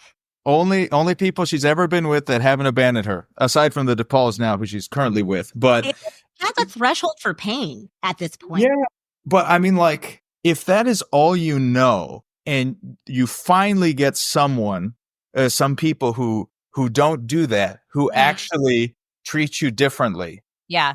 It's like, oh my gosh, wow, this is what I was seeking my whole life. People who would just like want me to stay, regardless of the reasons why. They want me to stay. They want me here. I'm finally wanted. They don't want to kick me to the curb. These people really love me. And it's the first time in my life I felt that. So, of course, even though she wanted to leave because, well, I'm an adult, I've learned these things, I want to go, she still feels that love. So, okay, I'm leaving, but I know the pain of abandonment, and I don't want you to feel that I'm abandoning you. So I just need to do this for me, but I love you. I still want you to get money.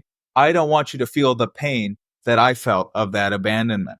And I feel like even with the financial abandonment too, like I feel like she, she's like, I don't want this. I know that I am a part of this household income and I am a part of this family. And just because I'm not in your physical house doesn't mean I don't want to contribute to their family. I almost feel like, and she's so used to like, they talk about this because again, Antoine, I don't think I mentioned it or it came up yet, but Antoine also is a cult, but he's masquerading as a bishop, not anointed, by the way. Self-appointed bishop. Yes. Okay. And so a part of, like, we learned later in the documentary from surveillance footage of her FBI interview from when there was like the investigation when she was with the Barnetts, and then she was at that time during that interview, she was with the Manns. They're like, what are they using your social security for? All this X, Y, and Z, right? And we realized that it's for, some of it's for tidings. So which is pretty much what it is when you give a donation to. Oh yeah, the tithe. Yeah, tithe. You give a certain amount of money, or you pledge a certain amount of money to your church, which is not unusual. That a lot of churches do that. But the caveat to that is it's Antoine's church and it's in his goddamn house. So it's just like he's just paying himself, guys. I feel like why I bring that up is I feel like she's so used to giving offerings. She's been conditioned to giving offerings. So for her, being a part of that family is just like, I'm giving my offering because I want to continue to be a part of this family, even if I'm not inside of the home, because I want to contribute to our family. It's been ingrained in her. And I know that because Nicole is not from that environment and, she doesn't have that lived experience that Natalia has. I can understand her not understanding and like, I just rescued you. Like, you're out. Like, why would you be saying these things? And I do give Nicole credit because even in her having these very valid emotions, she's self-correcting herself. But I'm like, I have to keep reminding myself that she has a trauma and like, she's trying to be so fucking patient. But I feel for both people because I don't feel like it's Natalia trying to disrespect Nicole in any way, but I can also feel for Nicole of feeling like I did all these things. Like they had to drive back from Tennessee to New York where the DePauls live because the Manns didn't even have an up-to-date ID for Natalia, so she couldn't fly. Right. And that's a 16-hour drive. No, it's crazy. It's funny. I forgot that he was a self-appointed bishop. And I'm like, what? That's not how it worked. Please. Bish, please. Right? And we got another one from Eric. And had to fit one in there. But no, it's Nicole DePaul deserves a lot of credit for her patience, her compassion, and her understanding. And I totally get the human reaction of feeling like a slap in the face when immediately after you what did you say? Extract Natalia, not abduct, extract her.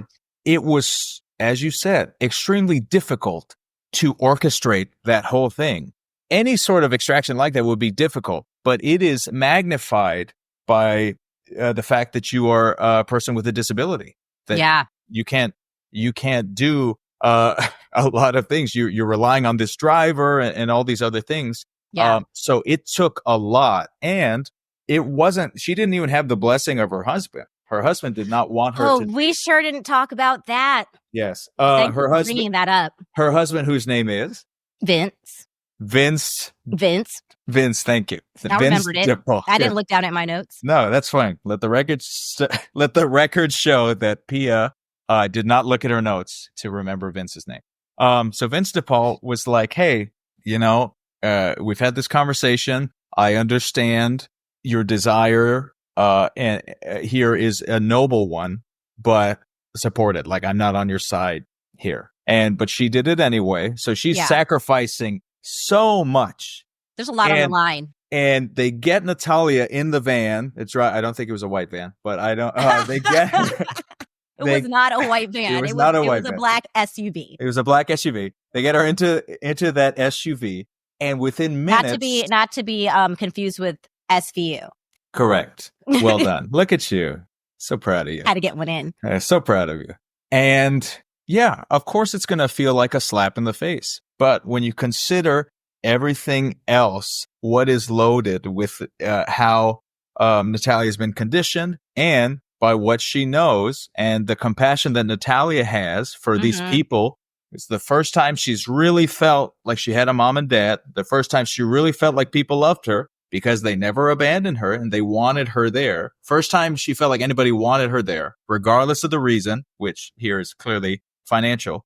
Yes. So, yeah, it makes sense that she'd be like, hey, I'm leaving, but I want you to know I'm safe. I still love you. I want you to be fine.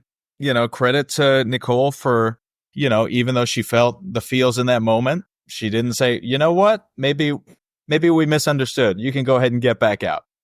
She didn't she never abandoned Natalia. She didn't. And also she did something that proves to me, if you want to get biblical about it, Bishop Antoine, I can get biblical all day. I went to Catholic school, so let's go, honey. I feel like I'm more accredited than you to be a bishop. Okay. Yeah. But it kind of reminds me, of that old parable about it was like the two families that had a child and they're both claiming that the child was theirs. And then the king says, okay, well, to settle this, we'll cut the kid in half and each get a piece. And one of the people claiming was like, hell yeah, love that idea. The other one said, absolutely not. I would rather you have the kid. And that's when the king was like, you are the true parent because only the true parent would be thinking of the kid first and not your feelings first. And I bring that up because, like we said in the second installment of Natalia Grace, where we have the meeting with Natalia and her adoptive father, Michael, and Antoine keeps interjecting, putting his feelings, putting his whatever quote unquote faith, which we realize is so hypocritical because we find out that he does in fact drink and curse. So it's like, why were you doing that performative thing?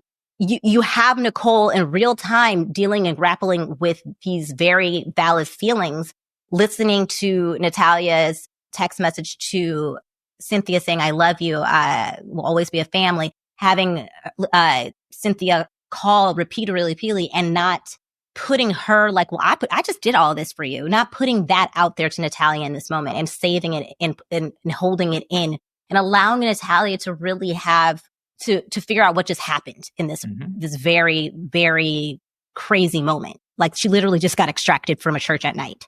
Yeah. Late. Yeah. Nicole she's never been in it for her. Yeah. She's not in it for money. She's not in it for fame.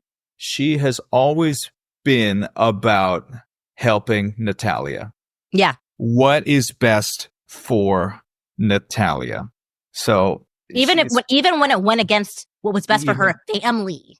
Of course, she was willing to put her happy family on the line for this person. And Vince almost left. He literally said he was going to go. They were a happy family. And I don't blame Vince either. No, of course not. Because you have, the home is supposed to be, anybody's home is supposed to be a place of peace and tranquility, right? Yeah. We deal with enough stress in the outside world. There's enough negative stimuli out there. But we deal with it because then we can come home, recharge, process. So you want to have that sense of calm in the home. And by bringing Natalia there with all of that baggage, which of course she's going to have it, everything she's been through, you completely shifted the vibration of that home. The dynamic, the peace, calm, and tranquility was shifted. It was disrupted. And absolutely. It was extremely disrupted. And it was a lot for Vince. It was even weighing on Mackenzie, the daughter. And she was initially very happy, and she was a part of the extraction plan. She's the one who actually got Natalia out. She was a part of the extraction. She was excited by the idea of having this older sister back, in a sense. Mm-hmm. But over time, it's like, man, like, we didn't realize how, I don't know, how damaged, how affected, like, Natalia was. You know, they didn't know what they were in for. Yeah. Really. But the thing is, I think Nicole may have said this in the documentary towards the end, after going through everything, she said she would do it again. Yes. That whole family is so lovely, because everybody, and it goes to their ability to communicate too. Because I am a type of person that I'm trying to work on this, where I suppress sometimes how I'm feeling in real time, and to a point where then I explode, which is not healthy. And I'm working on being more honest about what's bothering me or affecting me in real time, so I don't get to that explosion point, because I don't like that. And it's not fair to the person that I'm lashing out at. Mm-hmm. And I love that they were all very honest with each other about how they were feeling about the situation. And they were teaching Natalia how to do that too. Mm-hmm. And you could have taken it as, like, you know, another form of control, like when Nicole is pushing sometimes Natalia, and Natalia is not liking that. But I think that the biggest difference between the way in which Nicole and the rest of the DePauls were treating Natalia, and the way that the Mans were, where it wasn't like, they weren't like threatening to take anything away. It was always like them. The reason why we'd be like, you need to confront Cynthia and Antoine, was because it directly affects you, and this is how it affects you. They would give her reasons. Yes. It wasn't about them. It was always, the reasons were about Natalia. Mm-hmm. Every time I heard anything, it was always about Natalia. It wasn't even about how to make our lives easier. It was always about how to make Natalia's future better. Yeah. So, yeah. They are incredible parents and incredible humans. To have her in her home, and exactly right. They are telling her what she should do, not because it's what they want for selfish gain. It's like, this is what's so, don't question. Like, exactly. They're explaining the why behind everything. Mm-hmm. You need to do this because it affects you directly. If you don't do this, it is going to become a bigger problem later. Yeah. You know, that's why they were encouraging her to have that talk with the Manses about the money. Mm-hmm. It's like, you listen, like, if you don't get right with the money with the Manses, you are going to be on the hook for thousands of dollars in taxes. I forget how much, like 10 or 20,000, like a huge chunk of money that you do not have. She doesn't even have a bank account. Where are you getting this money from? Any type of money she's ever received goes straight into the man's account, which is why she doesn't have an updated ID, because they were making it sure that she couldn't take her money at any point. It was all by design. Yes. By design. And I appreciate Nicole. Like, also, it proves or disproves what the Mans were trying to act as if Natalia was incapable of being, which is a self-reliant adult. Because she's not a child. Like, I don't know if they underestimated her because she has dwarfism, them being the Mans, but Nicole is a tough bitch. Mm-hmm. And she was not backing down to Cynthia's ass. And they were getting shook. Like, okay, because I was like, yes, bitch. Every time she was on the phone with Cynthia, like, she was like, you stop over talking me. Right. Like, she was not letting Cynthia do what they are so accustomed to doing. When they don't have an answer, what do? Go, that's the devil. Like, they use religion as a crutch or a tool when they have no actual answers, or they're trying to deflect. Right. And I love that Nicole was like, no. And she was doing it in front of Natalia, because we're not going to retell you a story. I want you to be present so you hear everything. I want you to hear both sides of the conversation, and you can take from it what you want. I'm not putting any words in their mouths, and I don't want them to be putting any words in mine. You are right here. I love that. Amazing. Incredible. It's something she had never had her whole life. Mm-hmm. All these people talking about what to do with Natalia behind her back, making decisions for her behind her back and then just telling her what to do. They are involving her in all decisions. Like, this is what's happening. What we are doing, you are a part of. Yeah. Because this is all for you. Yeah. This is not for us. We are going to help you get what you need. Mm-hmm. Everything within our power to do, we will do. Mm-hmm. But you are going to be a part of this, because at no point are you going to wonder about our intentions or wonder if we're hiding anything. You're absolutely right. And it really put a wrench in the man's plans to probably take back over Natalia, with filling her with these delusions of what they're probably saying. It kind of like they were playing the mans were playing checkers while the Pauls were playing chess. It took a long time and it was frustrating, but they were patient, and then they ended up winning in the end. And I really appreciate, like we've said it over and over again, they're saints, they're patient, they're great parents, they're great people. And there are certain points, even though they're human though. So we're not saying that they're perfect people, but they were frustrated at times to a point where they were going to get to a point where they're going to be like, we can't help you if you don't want to be helped. Like when the producers wanted to show Natalia some footage from people that the mans have encountered that wanted to give a perspective of who they really were. And Natalia literally didn't want to see it. She wasn't ready to see it. No.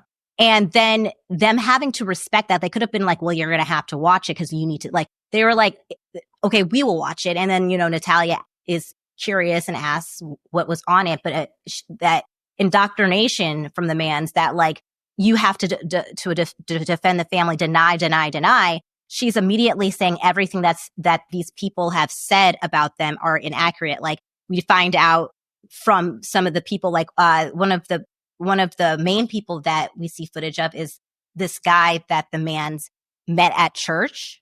Wait, or I don't know he was like a neighbor, and then the mans invited him to their church, and he was like immediately knew that they were Qataris because it was just so performative. And again, like when you're not a person that can be put like easily like indoctrinated into a cult, you see the red flags immediately. You see what's going on.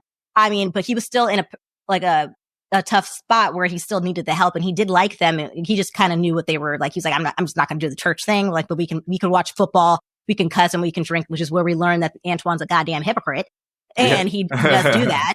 Yeah. And then here comes Cynthia's old, like, fucking manipulative ass, and seeing a little bit of vulnerability in this guy and being like, hey, like, I know you're pressed for money. I know you're going through this, like, whatever custody thing. Let me take over guardianship of your 6 or your 4-year-old at the time. And also, again, he's like, I kind of do need the babysitting, but I'm going to avoid this whole, like, taking guardian. He was like, he never, like, let her get to that point, which was amazing on his part. Unfortunately, the child, then we do hear from the child who's 7 now. They obscure his identity so to protect him because he's a minor. But out of his own mouth, he recalls the time that he was there and that she would spank him. She would not let him go to the bathroom when he requested, and then he would end up urinating on himself, just like straight up child abuse. And we hear this from other people as well. But when Natalia is being retold this, she doesn't even let them finish. She just says no. Like, so you what are you saying no to? You don't even know what you didn't see it. You don't know what. It's just a no. And also the kid says that he witnessed the mom or Cynthia slap open hand Natalia in the face. And also a little boy named, starts with a B. It's like not almost like, I feel like it's like sounds like bubbly. Buggy. Okay. It wasn't that far off. No, that's good. And he has autism, and so with his particular with his autism, there are behavioral things like outbursts. I think he sometimes gets overstimulated and hyperactive maybe, and Cynthia would reprimand him by beating him or slapping him. And I guess that was something that was just going on with all the children in the homes. And when Natalia is confronted with that, like, were you abused by the mans physically or mentally? She's like, I don't want to talk about that, and shuts it down. And the producers, Nicole they try their best to keep broaching the subject throughout the documentary. And Natalia is very, very, it's really hard to penetrate her with that particular subject. And eventually we do get there. And it's where Nicole says that she discovers that at first she thought Natalia was brainwashed, but she thinks she's being blackmailed.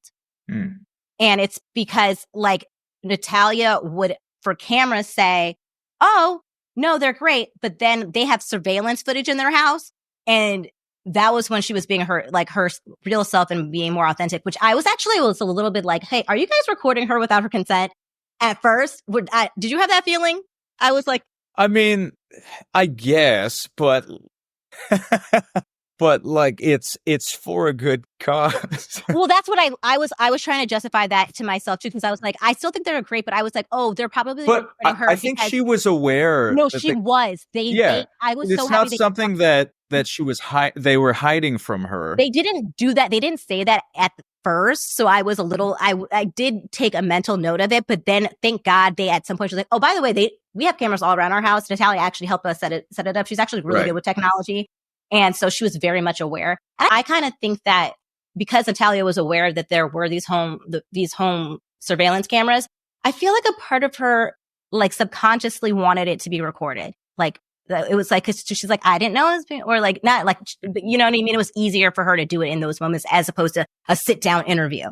Yeah. But I mean, overall, I think that we see in this documentary just the ups and the downs and the challenges of Natalia. And I feel like sometimes we would feel like we were making progress and then we would make 3 steps back. And so it just shows like how the man's had such a like hold on her, because they were still her fucking payee that entire time. Yeah. Is she still her payee? Because I feel like I don't remember at any point in the series them saying that they had changed it. I remember several points where Natalia said, no, I still want you to be my payee. I still want you to be my payee. I don't know if that has since changed with her having lived with the DePauls for longer now. Yeah. And learning more and opening up more and more. I think she's, going to therapy consistently, dealing with that. So maybe it has changed now, but I don't think it was changed within what was captured in the series. Yeah. I mean, I really hope that they no longer have access to her money. I hope that they no longer have access to her. Mm-hmm. But I was a little nervous that we would never get to a point with Natalia that we would see where she would realize what was going on with the man's. And I am so very happy that the DePauls really took the effort that no other people have taken to, when they got to a wall that they were like, I'm not equipped to deal with this. Like, I don't know what I'm doing. They reached out to their friend. I think her name was Melissa or something. I didn't write her name down. But she was like a therapist. Yeah, she has a specialization with dealing with children that have come from a long line of trauma. And she sat down with Nicole and explained to her, all of what Natalia is doing is completely normal. She's like, I work with people that are 50 years old that are still trying to figure out how to deal with the trauma. So this is not an unusual, and I think that unusual thing. And I think that kind of gave Nicole a bit of relief. Yes. Because it's like, this is normal. Mm-hmm. This is normal. This is going to be a part of the process. Yeah. And I think it helped even more so that this therapist was also someone who has dwarfism. Yeah. So it's someone who's just is in it. Yeah. And she would be even more sensitive to what Natalia is going through, and to offer this information to Nicole, where it's like, no, what this person is exhibiting is not a sign that they are the devil or that they are evil. Mm-hmm. This is someone who's had so much trauma, and this is how that is manifesting itself through them, right? This is how they're dealing with it.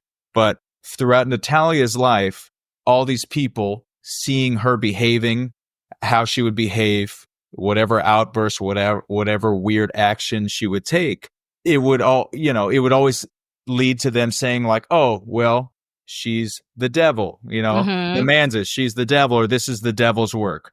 with the Barnetts. Oh, no, she's evil. She's a sociopath. You know what? She's an adult masquerading as a child. There's all these sorts of justifications for her behavior, which justifies their crazy actions against her. And finally, we're getting to a point where a therapist with dwarfism who is compassionate, willing to listen and just see this person as a human, not as someone different. This is why I think that the fact that she suffers with dwarfism is important, because she sees it as a peer, as someone like her. And she understands, no, what you are seeing from this person totally makes sense when you consider the totality of their trauma, everything they have dealt with. And so it makes sense that through that, Nicole is able to reach a sense of peace and be at ease. Like, I see everything that's happening makes sense. And I know it's going to be a long road, but I feel clear and ready and empowered to go on this journey with her. Like, because any other person could be like, oh man, I don't know. Because like, again, the therapist also says that like without therapeutic intervention, this could lead, her trauma could lead her to developing like bipolar disorder if there isn't some type of therapeutic treatment or intervention, and or a laundry list of other side effects. And that only empowers Nicole to continue her pursuit in helping Natalia. And God, like, she's better than me. Like, I mean, I feel like I would, if I was in that position, I would also have that type of compassion, but like, I'm not in that position, so I can't really say. And she really was, and she really did. And that's incredible. And then again, like, even when I saw her at the very end of the documentary, Nicole, like taking her to the People magazine shoot, like everything was always just centered around Natalia. Like she's like, yes, they're enjoying, like they're on the sidelines and like really supporting her. But again, it's silent support, like letting her have that shine. And it just shows the intention there. And that's a big thing. And I'm glad we got there, because Natalia finally realized that all of these things that the DePauls had been saying to her, they're not things to disrupt her life or to try. They're not trying to make the Manns out to be evil. They just are. And they just want to let Natalia in on what has been happening and what will happen. And it's a lesson, you know. I don't know what rings in Natalia's head after a while to like, today is the day I'm going to go, and I'm going to, cause like Cynthia has been saying, like kind of fast talking Natalia, saying, oh, I'm going to, cause like bringing back up the tax time is coming, guys. Yeah. And all of that money, like, I think it's like $100,000 for that year, maybe, that Natalia has has gross, which she has not had access to. Only the Manns have had access to. Uncle Sam's coming and they want their cut. But and who's on the hook for it? It's going to be Natalia, not the Manns. And they've worked it out perfectly that way.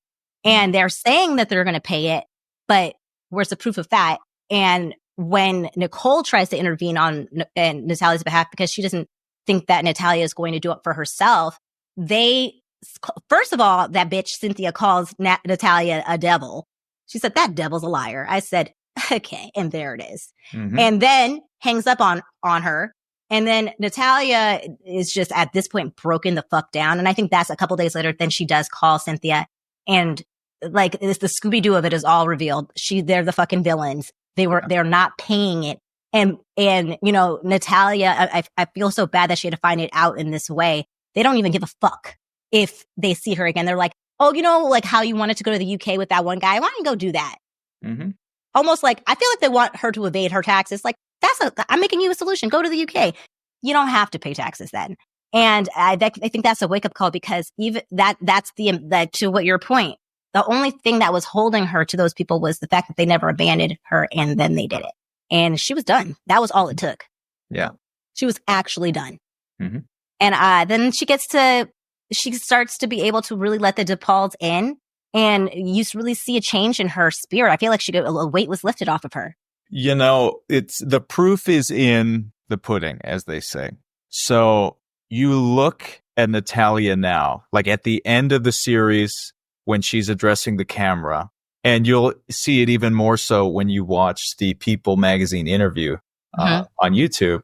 She has a glow when she talks. She feels lighter. She's smiling. She's vibrant. She has her makeup on, her Yeah. hair done. As you said, she's wearing flattering clothing. She just feels like empowered, like an adult who's looking ahead to the future with such possibility, with such positive hope and excitement. And I love it. Even in the People magazine interview, she has some tattoos now. Like she's been able to just like grow into this person. Like, yeah, I can make choices for myself. I can style myself as I want. I have all of this freedom to live as I want. Yeah, it's good for her. And just like you said, with the DePauls being a wonderful support, they allow her to live her life. And you look at the People magazine interview, she has the spotlight, and she's able to just relish the attention in such a positive, like loving, supportive way. And you know, she's getting photographed and able to just live this beautiful life that she was been searching for so long. So that makes us excited. We root for her, and obviously she still has a long road to go with therapy and dealing with trauma, but we all have trauma that we're working through. And so she's like us. She's living, learning, and it's exciting that she's really been able to reach this point, because given everything that's happened, it is a miracle that she is where she is now. Yes, it honestly, like that little girl has been, or now woman, has been through so much, and I don't even think we know half of it, because it's been diluted by all these other people with their agendas, and you know, she's just really getting the ability to tell her story. And I hope that in several years from now, we do for the same producers, because I think it's very important that we have people that are going to be Natalia first, and not like what's going to make them money or a better quality product or whatever. I want to see where she is. I hope that if we do ever get to see an update from her, she's getting married to Neil, and maybe she's starting her own family. Like I want to see her fucking win. Yeah. I want to see her win so bad. But I am happy that we at least had a better ending on The Curious Case of Natalia Grace, the final chapter. Thank you so much, Eric. You brought up some amazing points. I knew you fucking would. You were pretty punny too. So you know, at times I can come up with something of value. Yes. So. No, you do come up with a lot of things of value, and one of them being something that I want to talk about, because, like I said at the top of the show, you are a man of many talents, and like super talented. I've seen your work, and I've heard your work, and one of the things that I've heard over the years is your development of your project. Do you want to talk about it a little bit, so for people that may be listening and interested? Sure. So I've been an actor for a long time, and living in Los Angeles, navigating life and entertainment, I got real present to how hard it can be for someone who, like me, I'm a Puerto Rican Peruvian mix. That's a Peruvian little like tapestry there. There's some I've been looking at it. It's nice. Some llamas, I think, behind, or maybe vicuñas. I don't know. But even though I'm Latino, English is my first language. Spanish is my second language. So I speak it well. I consider myself fluent, but there are still some imperfections. I speak it with an accent. I've had a lot of struggles in sort of feeling like I was Latino enough, being here in Los Angeles, surrounded by such a big Latino population. And not only has that affected me socially at times, but it also has affected me professionally in my pursuits as an actor. So all of these things combined led me to decide that I would create something for the first time, really. So the idea in my head became a script that I wrote, and got a team together, raised money, and cast a project, and shot what ended up being essentially like a 30-minute pilot proof of concept for a TV show. And that's called Gringo Latino, about a white passing Latino struggling to find his place between his American community and his Latin environment, or American environment, Latin community. But so right now, the pilot I have is doing the festival circuit. It made its world premiere at the Los Angeles Latino International Film Festival. Congratulations. Thank you. Thank you so much. That was on June 1st of last year. And we just got a very positive development that I am not allowed to share, but let's just say there'll be another opportunity to see it on the big screen very soon. Okay. Which me and the team are very excited about. And my goal is to have this be a story that's very much a love letter to the no sabo kids, those people who, that's a term for any people of Latino origin who don't fit the stereotypes, don't check all the boxes. Maybe they don't speak the language, they don't understand the culture, they've never visited their countries of origin, and help them see that it's okay to be who you are as you are. You don't have to check every box or live up to a cultural or stereotypical expectation set by your chosen community. If you've ever felt like you're not enough, that you've been othered by your community, you'll probably resonate with this. Even if you're not Latino, anybody who's ever felt like they're not enough will resonate. And the goal is to develop this further into a big TV show that you can watch on a streamer like Max or Netflix. So stay tuned for that. A lot of exciting things to come. And I'm hoping to be able to share it with the world once the film's festival circuit is concluded. That'll probably be by this summer. Amazing. And I've enjoyed hearing all about your journey when you share it with us at work, and just watching you make an idea into an actual tangible, accessible project. So that's not easy. And you worked really hard to do that. And so congratulations again on that. Is there any way that people can support you in getting this to the masses, or is there anywhere people can keep up to see the progress and the journey so they can support this project? Yeah, right now you're welcome to follow us at Gringo Latino Series on Instagram. That's our handle. Or you can follow me. It's Eric Delgado on Instagram and see the journey as well. And we'll have some exciting updates to share very soon.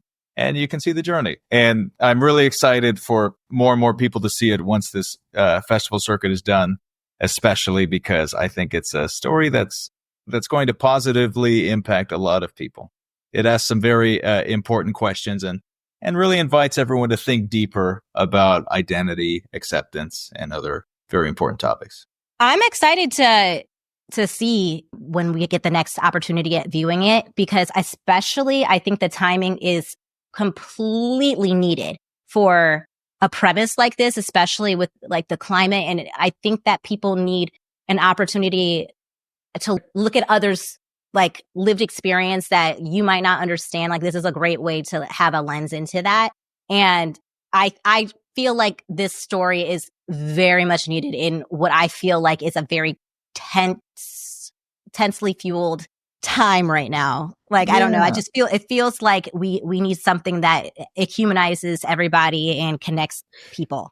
Yeah. We are more than our stereotypes. Yeah. Well, I can speak from the Latin experience. So much of what you see in media portrays people like me as criminals, gang members, cartel members, or maids, farm workers, all of these sort of like seemingly belittling jobs. It's all painting you in a negative light. And that's the case for so many people of color. Yeah. And any sort of attempts or efforts we can make to shift the perception of us as people of color to the world is worthy. And as you said, it is, especially in today's climate, of the utmost importance. Yeah. Well, I'm excited to continue to watch you become what I know is going to be an incredible star. I really do. I appreciate that. No, you work really hard, and not even just work hard. You are incredibly talented, not just because you're my friend and my first friend at work. But no, I truly mean, I truly mean that. And that's one of the reasons why I've been bugging you to come on the podcast. I was like, I don't know how and what we're talking about, but I want you on the podcast because I just love talking to you in general. And when you were like, hey, have you seen the third installment of the Curious Case of Natalia Grace? And I was like, oh, no, not yet. I haven't had time. You're like, what? Yeah. It's like, it made me accountable to watch it because I was going to watch it, but like I may not have watched it as soon as I did had I been like, maybe we talk about it on the pod. So like made me have to watch it sooner than maybe I would have made time for. All the best friends are willing to give their friends a little push when needed. Well, I appreciate the push and the puns. And I appreciate everything. Thank you so much for coming on, Eric. And I'm excited to edit this because I feel like it's going to be an easy edit because you are so like, you flow so well. Like you're going to be so easy to edit. It's going to cut. Like, I feel like I'm going to take like 10 minutes to do this. Thank you so much for saying that. I think that's something I can now add to my Hinge profile.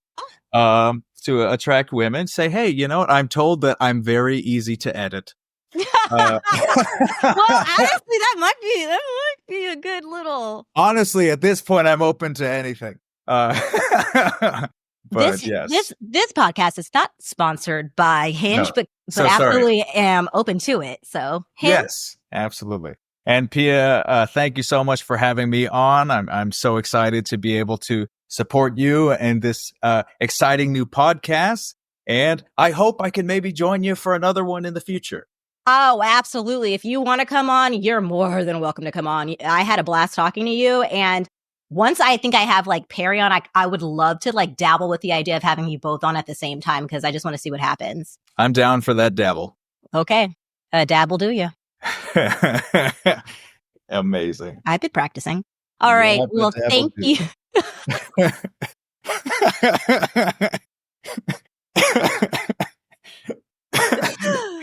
Okay then. Wait, should you pun us out?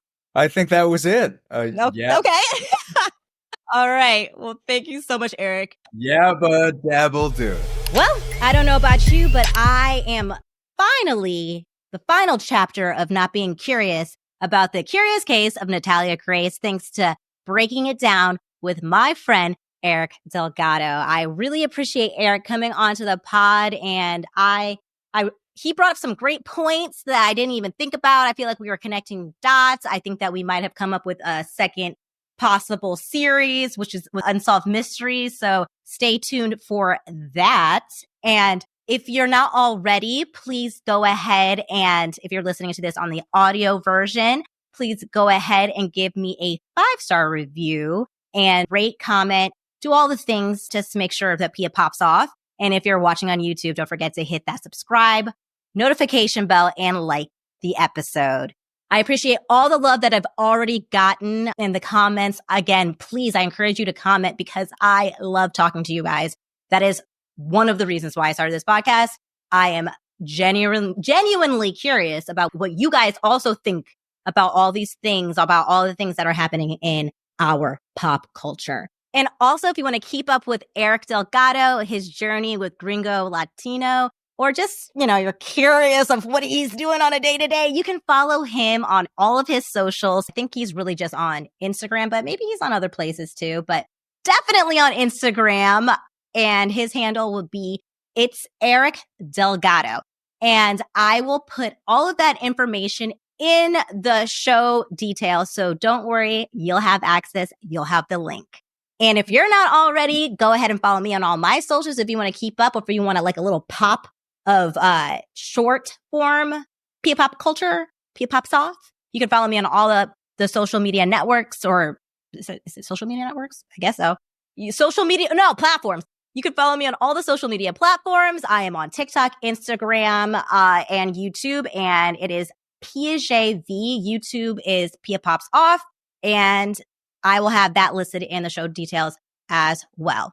For next PIA Pops episode, which will be episode number 8, we are popping off with my friend Farai. Farai is a vivacious, just big personality on TikTok, and we will be popping off about the current season of The Traitors on Peacock.